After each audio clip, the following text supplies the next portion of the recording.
Kita beralih ke kabar lainnya. Polda Sumatera Utara menetapkan RS sebagai pelaku tunggal pembunuhan terhadap 2 wanita muda warga Kota Medan, Sumatera Utara. Berdasarkan penyelidikan, motif pembunuhan diketahui karena tersangka sakit hati dengan korban. Setelah melakukan penyelidikan selama 2 hari, Polda Sumatera Utara akhirnya berhasil mengungkap motif pembunuhan terhadap 2 wanita muda di Medan, Sumatera Utara yang dilakukan oleh tersangka Oknum Polisi Unit Sabara Polres Pelabuhan Pelawan, Sumatera Utara berinisial RS. Menurut Kasubit Penmas Polda Sumatera Utara AKBP MP Nainggolan, motif pelaku melakukan tindakan kejinya itu lantaran sakit hati terhadap korban. Pelaku dan korban sebelumnya juga sempat terlibat cekcok. Pemeriksaan terhadap pelaku bahwa motifnya adalah sakit hati. Karena sebelumnya pada waktu hari Sabtu di tanggal 20 Februari, si korban ini datang mau memasukkan barang-barang ke sel tahanan di sana. Barang-barang berupa odol, sikat gigi, handuk. Tapi karena waktu sudah lewat malam, si tersangka ini dilarang, tidak boleh masuk. Kemudian mereka ributlah, cekcok, karena dia merasa juga pegawai harian lepas. Si pelaku ini menegakkan aturan di sana, itulah cekcoknya. Si pelaku ini menelepon si korban ini untuk mengkelirkan permasalahan kemarin, kira-kira begitu. Datanglah si korban dengan membawa 1 orang temannya. Saat ini pihak Polda Sumut masih mendalami pemeriksaan terhadap tersangka dan menunggu hasil visum dari Rumah Sakit Bayangkara.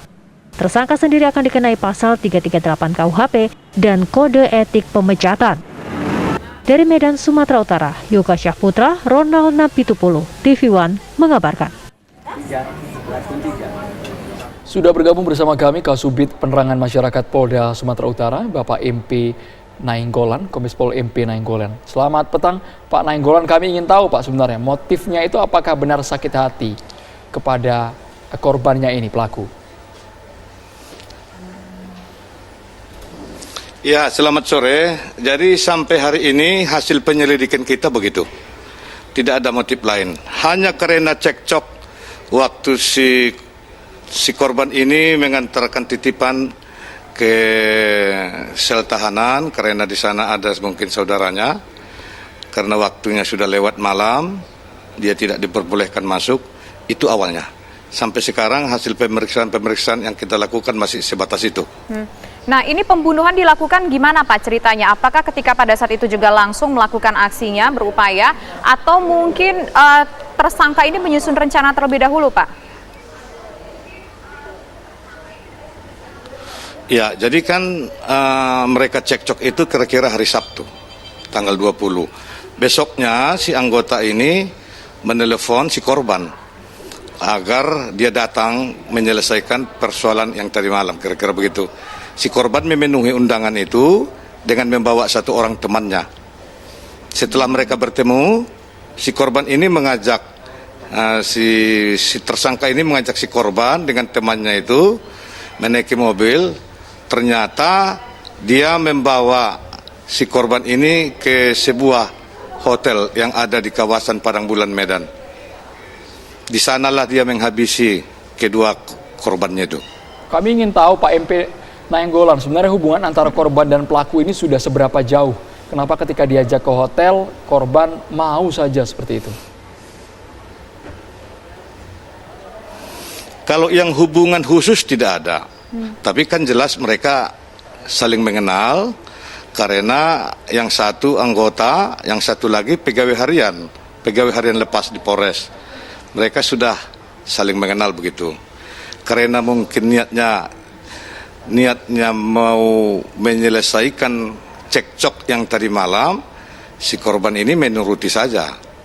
Apa yang disampaikan tersangka pada saat itu untuk membujuk si korban bersama temannya mau pergi ke hotel? Karena kan kalau mau bicara baik-baik, kan juga bisa di tempat lain, mungkin di restoran atau di mana, Pak? Ya, mungkin begitulah pembicaraan mereka. Si anggota Polri ini membujuk dia supaya ikut ke sana. Udah, di sana saja kita supaya tenang berbicara, supaya kita bisa selesaikan acara cekcok yang tadi malam. Si perempuan ini, si korban ini mengikuti saja. Maksud kami seperti ini Pak, kenapa begitu mudahnya pelaku membujuk para korban untuk mengikuti arahan si pelaku ini? Ya, jadi sampai sekarang kasusnya kan sedang kita dalami. Untuk sementara informasi yang sudah kita gali masih sebatas begitu. Apa kalimat ke yang depan mana disampaikan? tahu ada. Oke, berarti belum tahu ya perkembangan Pak? lain nanti akan kita. Berarti belum tahu ya kalimat persuasi apa yang Ya, dilakukan belum oleh tahu. tersangka Masih kepada kita si dalami. korban. Nah Pak, kita ingin tahu apa sebetulnya kalimat yang membuat si tersangka ini sakit hati sehingga berencana untuk melakukan pembunuhan di sebuah hotel. Apa kalimat yang diucapkan oleh korban Pak sampai dia sakit hati banget? Bukan, kita kurang jelas itu. Tetapi yang pasti si korban ini tidak diperbolehkan untuk mengantar barang-barang titipan yang akan disampaikan ke sana.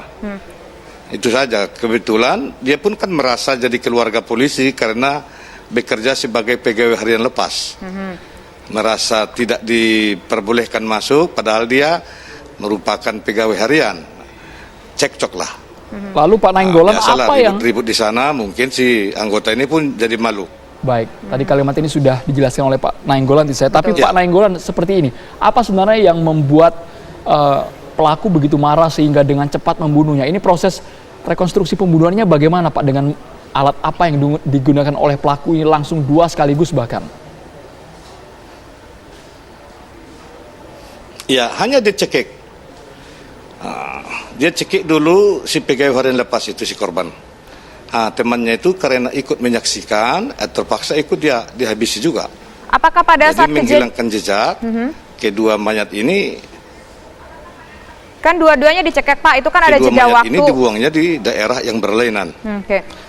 Pak, ini kan mereka berdua-duanya Ya, dibunuh dengan cara, kata Bapak, dengan cara yang Bapak sebutkan tadi. Nah, apakah pada saat itu tidak ada kesempatan bagi Ya. rekan korban untuk kabur, Pak?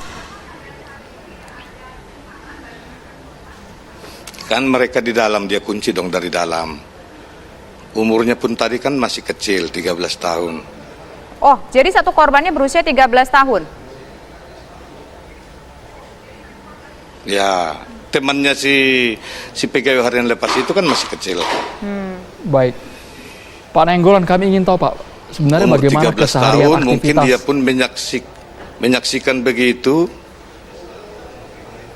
Ya, Kami ingin bagaimana? tahu sebenarnya Pak, bagaimana aktivitas keseharian dari Aibda oknum polisi ini Pak? RS. Biasa dia bertugas di anggota penjagaan, ya dalam kesehariannya biasa seperti teman-teman lain. Kita pun bingung kok bisa tiba-tiba seganas itu. Ada Dan tidak? ini akan kita dalami. Ya. Pak, ada tidak mungkin kecenderungan Jadi satu kita kali sudah saja? lakukan tes urin. Tes urin bagaimana, Pak? Kita sudah lakukan tes urin dan hasilnya negatif. Bagaimana dengan kondisi kejiwaan dari tersangka sendiri, Pak? Apakah Hasil. sudah dilakukan pemeriksaan terhadap kondisi kejiwaan tersangka sendiri, atau mungkin sebelumnya tersangka ini pernah satu kali saja tidaknya menunjukkan temperamennya, Pak, di sekitar lingkungan? Tidak ada. Kalau menurut data-data beliau biasa-biasa saja. Soal akan dilakukan tes psikologi kejiwaan nanti tergantung kepentingan penyidik. Mungkin ketika dia diperiksa nampak ada gelagatnya, ada lain-lain atau ada kelainan-kelainan jiwanya, mungkin terpaksa kita mengajukan untuk pemeriksaan psikologi atau psikiater gitu. Baik, untuk proses pidana Pak terhadap pelaku ini apa? Mengingat ia adalah seorang aparat polisi juga. Ya, jadi kita tidak pandang bulu mau aparat kepolisian atau aparat sipil, setiap orang yang melakukan tindakan kejahatan, kita akan melakukan tindakan tegas Apalagi zaman sekarang kebijakan Bapak Kapolri yang presisi dan berkeadilan. Kita akan terapkan pasal pidana dengan pasal 340 junto 338. Kemudian kita akan lakukan sidang kode etik di kepolisian. Nanti mungkin segera akan kita laksanakan itu. Baik, terima kasih Bapak AKBP Nainggolan atas waktunya sudah berbagi informasi bersama kami di program Kabar Petang. Selamat sore.